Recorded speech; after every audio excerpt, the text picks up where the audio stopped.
dikencengin tuh sholawat. Ingat apa-apa minta sama Allah. Nggak taunya tiba-tiba kakaknya datang ngasih duit 200.000 tuh, Masya Allah.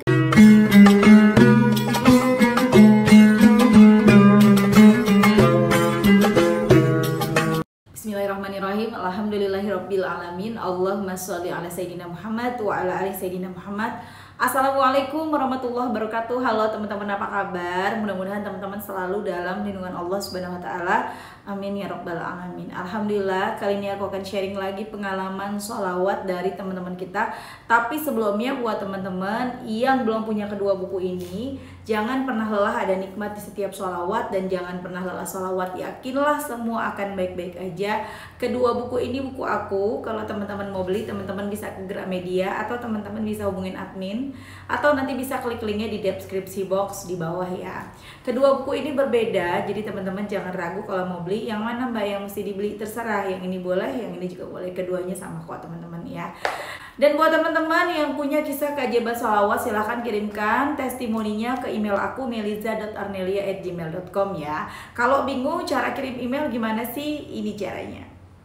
Nah, kamu klik Gmailnya, kemudian kamu klik tulis. Nah, di kepada tuh kamu masukin atau ketik email yang kamu tuju. Email aku meliza.arnelia@gmail.com. Kalau udah, kamu ketik di bagian subjek itu judulnya testimoni, atau dikosongin juga boleh. Nah, ditulis email baru kamu ketik testimoninya. Di situ bisa kirim panjang kayak apa juga bisa. Jadi jangan ngetiknya di subjek ya, karena banyak yang kirimnya di subjek, akhirnya kepotong-potong testimoninya gitu. Gampang kan teman-teman? Kalau udah, kalian klik bagian kanan atas tuh yang warna biru, ada panah ke samping kanan gitu, ada gambar panah ke kanan gitu, itu diklik. Nah, kalau itu diklik itu sudah terkirim, nanti ada notifnya kok terkirim tuh ya kan. Gampang kan? Dan langsung aja aku akan bacain testimoninya ya. Ini kisah dari Mbak T di Sumatera ya teman-teman. Aku nggak nyebutin secara detail mbaknya mbak siapa, karena memang namanya minta disamarkan. Jadi Mbak T dari Sumatera. Assalamualaikum Kak Melisa. Waalaikumsalam. Perkenalkan, saya T, seorang karyawan swasta dari Sumatera.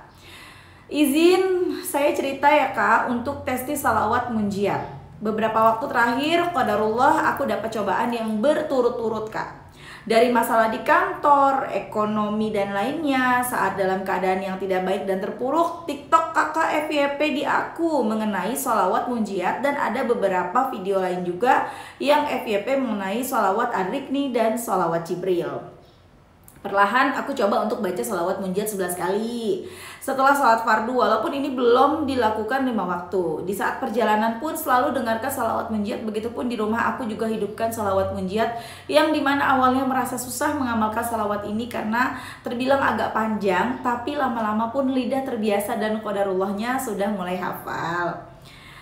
Dari baca sholawat ini benar-benar Kak, aku sedang menghadapi masalah besar dan di fase sama sekali tidak punya uang, tetapi aku menghadapinya dengan perasaan tenang Kak. Biasanya kalau nggak punya uang pasti panik, tapi kemarin ini benar-benar nggak sama sekali panik Kak. Kemarin aku gajian Kak, jadi bulan lalu aku ambil gaji bulan Maret di awal karena bantu orang tua dan ada keperluan mendesak juga. Terus aku nggak ada uang, aku ambil GoPayLater yang jatuh temponya di tanggal 1 Maret kemarin, dan setiap harinya di WA untuk segera dilunasi.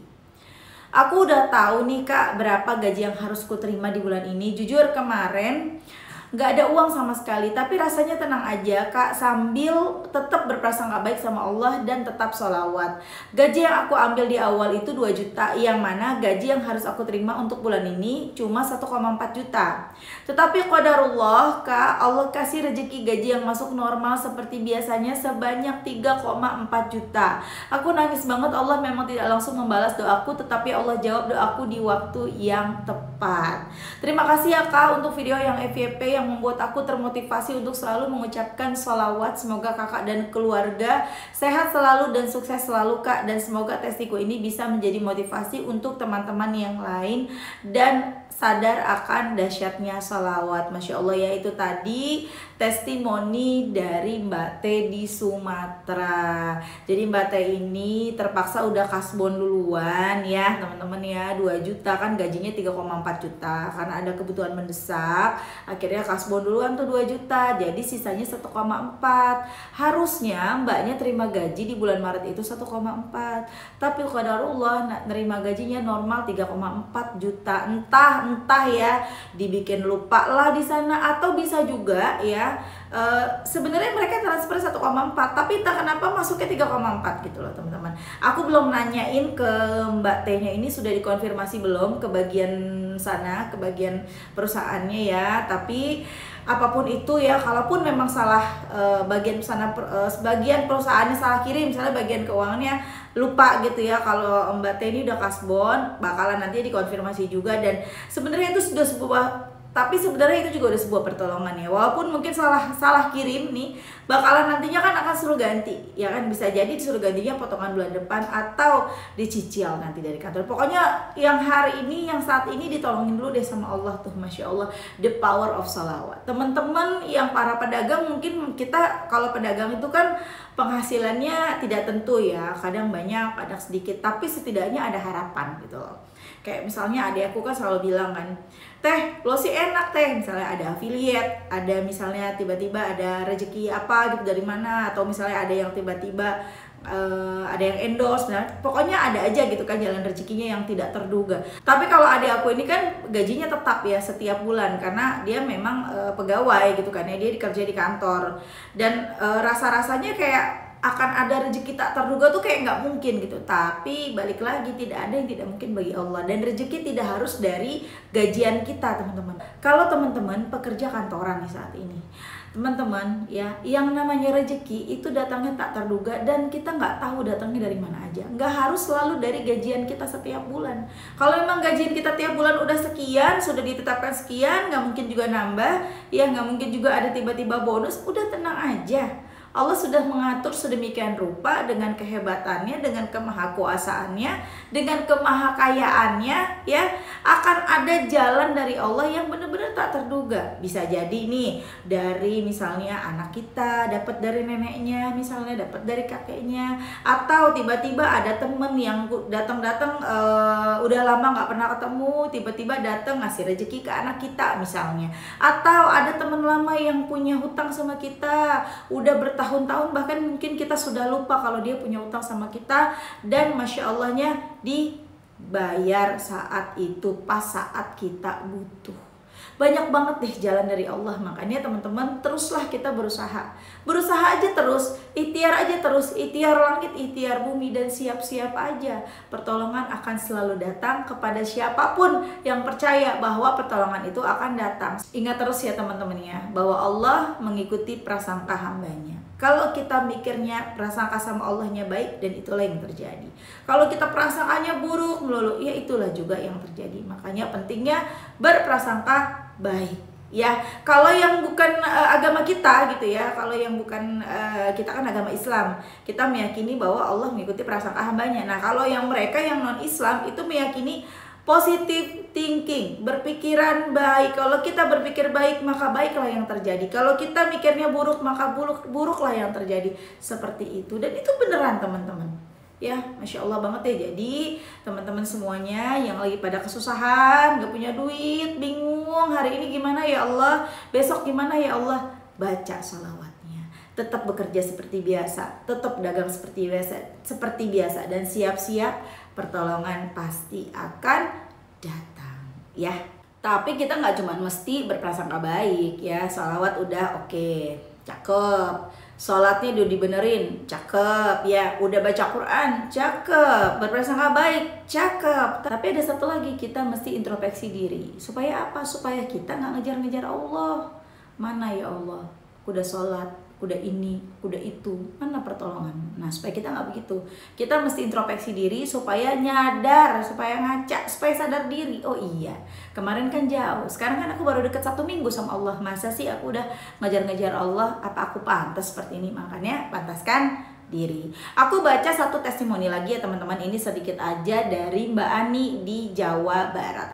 Assalamualaikum Mbak Mil. Waalaikumsalam. Saya Ani dari Jawa Barat. Saya bingung gimana ceritanya Kak Mel, langsung aja ya. 1 tahun yang lalu saya lihat video Kak Mel di TikTok. Kebetulan saya lagi terlilit pinjol dan ada cicilan-cicilan lainnya juga. Sedangkan suami saya cuma dagang dan saya cuma jadi ibu rumah tangga. Dari situ saya coba amalin sholawat Jibril dan munjiat. Dan alhamdulillah walaupun gali lubang tutup lubang, semuanya teratasi Kak Mel. Dari situ saya terus sholawatan sampai sekarang. Dan saya ikutin saran dari Kak Mel, kalau butuh apa-apa selalu bilang sama Allah. Dan alhamdulillah tiap butuh apa-apa saya selalu bilang sama Allah, selalu Allah kabul. Walaupun gak langsung hari itu juga. Dulu pernah saya 2 hari lagi ada japo arisan dan saya butuh uang 200.000. Saya kencengin sholawatnya Kak Mel. Dan alhamdulillah Masya Allah tiba-tiba ada kakak saya main ke kontrakan dan ngasih uang 200.000. Kak Mel, saya sampai nangis. Masya Allah baik banget sama Allah, baik banget sama saya. Bukan hanya itu Kak Mel, saya tiap kebutuhan dapur habis selalu minta juga sama Allah. Waktu itu beras sudah sedikit lagi dan saya minta lagi sama Allah. Dan selang beberapa hari mertua saya kasih saya beras dan sembako lainnya. Masya Allah banget Kak Mel, berkah sholawat. Mungkin hanya itu aja Kak Mel, testi dari saya. Kalau diceritain satu-satu mungkin akan panjang. Sekarang saya pengen punya rumah Kak Mel, mohon doanya ya. Semoga nanti saya bisa kasih testimoni berkat sholawat saya bisa beli rumah, amin. Terima kasih Mbak Mel. Wassalamualaikum. Waalaikumsalam warahmatullahi wabarakatuh. Masya Allah, itu tadi kisah dari Mbak Ani di Jawa Barat. Ya Allah, sedih ya teman-teman. Terharu sih, bukan sedih ya, aku terharu. Teman-teman, kalau butuh apa-apa mintanya sama Allah. Kepengen apa-apa mintanya sama Allah. Ini tuh aku terapin sejak aku mengenal Ustadz Yusuf Mansur di tahun 2007. Kalau misalnya ada yang tidak yang kan banyak ya yang nggak suka sama beliau ya, tapi ya mohon maaf ya teman-teman ya. Kalau aku memang dari dulu aku mengenal sholawat dari beliau, dari Ustadz Yusuf Mansur. Semoga apa yang aku amalkan, ibadah-ibadah aku, semoga Ustadz Yusuf Mansur juga kebagian pahalanya, amin amin ya rabbal alamin.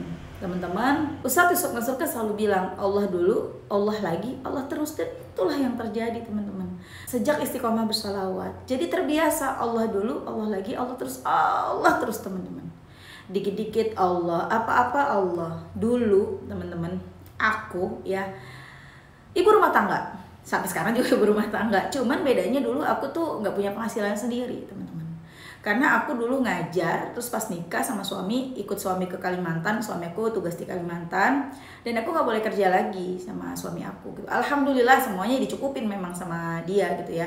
Tapi kan namanya kita pengen ya ngasih orang tua, pengen kita beli ini, beli itu. Kalau beli-beli sih alhamdulillah dicukupin sama suami aku, cuman untuk kasih orang tua gitu loh teman-teman. Ya, kalau aku kan apalagi anak perempuan, anak pertama, kayaknya pengen selalu ngasih terus sama orang tua.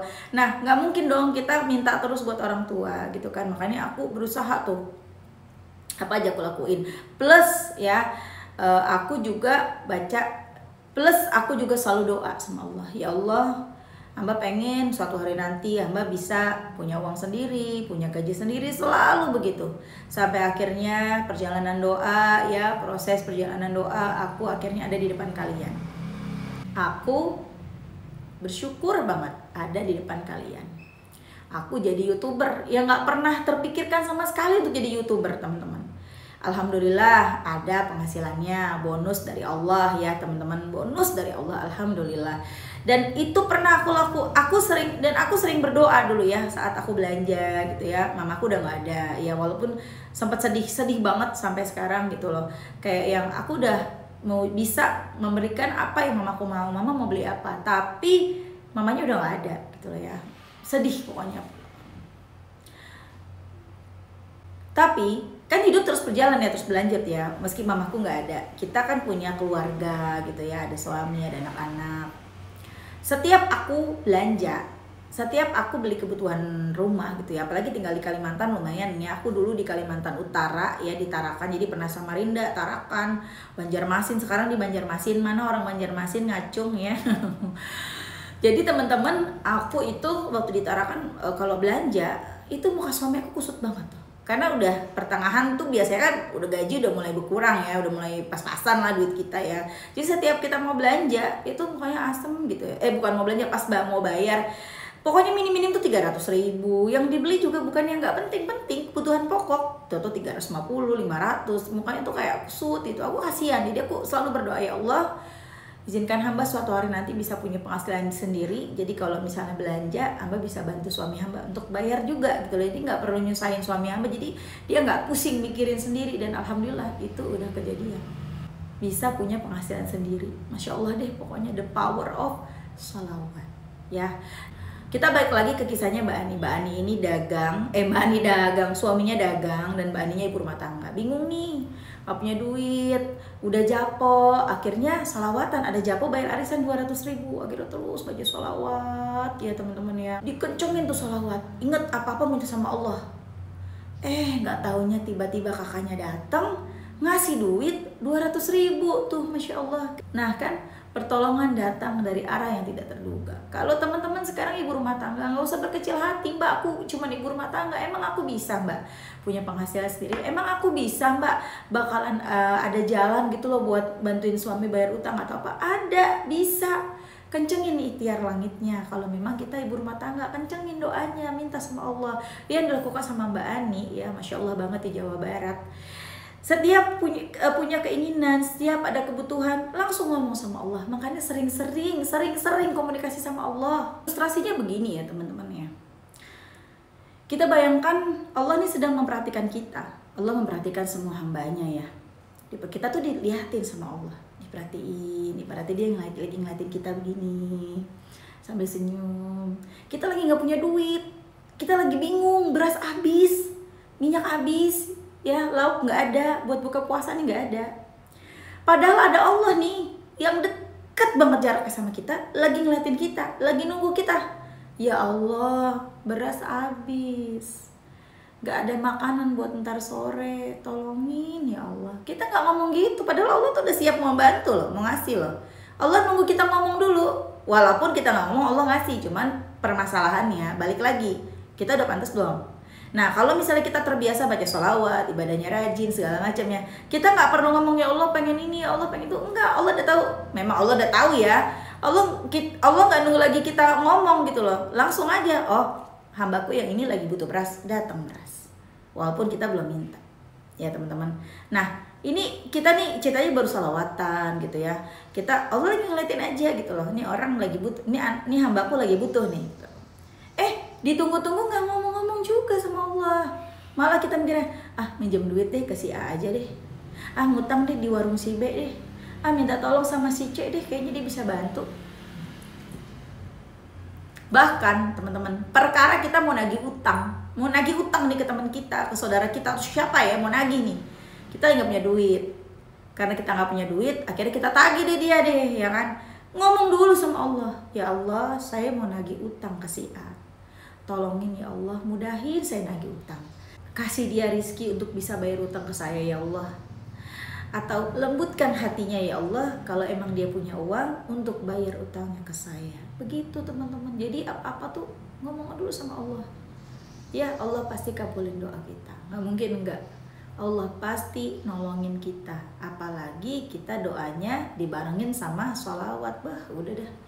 Ya teman-teman, kehidupan kita pasti berubah. Yang penting apa? Kita deket sama Allah. Kalau kita deket sama Allah, insya Allah deh udah dijamin deh kita bahagia ya. Bahagia nggak mesti kaya, bahagia tuh kita cukup ngelihat orang lain kehidupannya lebih enak dari kita nggak julid, kita nggak iri, apalagi dengki, enggak. Kita ngelihat orang lain bahagia ya ikut mengucapkan syukur, alhamdulillah. Mudah-mudahan suatu hari nanti aku bisa kayak dia, punya rumah bagus. Mudah-mudahan aku bisa kayak dia, bisa punya anak yang soleh-soleha. Mudah-mudahan aku bisa kayak dia, punya suami yang soleh. Mudah-mudahan aku bisa kayak dia, punya ini, punya itu teman-teman ya. Kalau kita udah istiqomah sholawatan, begitu dah, nggak ada lagi kedengkian, nggak ada lagi kebencian, nggak ada lagi sifat iri, sifat-sifat jelek, penyakit hati dalam diri kita. Kalaupun ada, namanya manusia ya, ada aja lah pokoknya godaannya. Tiba-tiba tiba-tiba kita tuh kayak yang mengoreksi diri sendiri aja, langsung memuhasabah diri gitu cila bahasanya. Kita langsung mengoreksi diri. Oh iya, tadi aku begini. Bahkan kalau perlu setiap mau tidur ya, kita mesti koreksi diri kita. Seharian ini kita habis ngapain aja nih? Oh, tadi aku terlambat sholat, maafin ya Allah. Aku tadi waktu sholat malah entar dulu, tanggung lagi nonton. Ya Allah, tadi aku ngomongin orang, aku tadi ngomongin si A. Ya Allah, maafin, ya Allah, ampuni hamba ya Allah. Ya Allah, tadi aku marahin anaknya udah keterlaluan banget, ya Allah, maafin ya Allah. Misalnya gitu ya teman-teman ya. Pokoknya kalau bisa sebelum tidur kita begitu tuh ya. Kita memuhasabah diri kita sendiri ya teman-teman ya. Oke teman-teman, terima kasih udah nonton. Semoga bermanfaat dan jadi motivasi buat teman-teman. Kita doakan semoga teman-teman yang memberikan motivasi. Tadi ada Mbak T di Sumatera dan juga ada Mbak Ani di Jawa Barat. Semoga rezekinya lancar, rezekinya barokah, doa-doanya segera diijabah, amin. Dan semoga teman-teman yang nonton selalu istiqomah bersolawat ya, doa-doanya segera diijabah, rezekinya lancar, berkah, amin. Yang pada dagang, ada yang pada dagang takjil, semoga takjilnya ada yang borong hari ini, amin, amin ya rabbal alamin. Selamat menunaikan ibadah puasa. Assalamualaikum warahmatullahi wabarakatuh.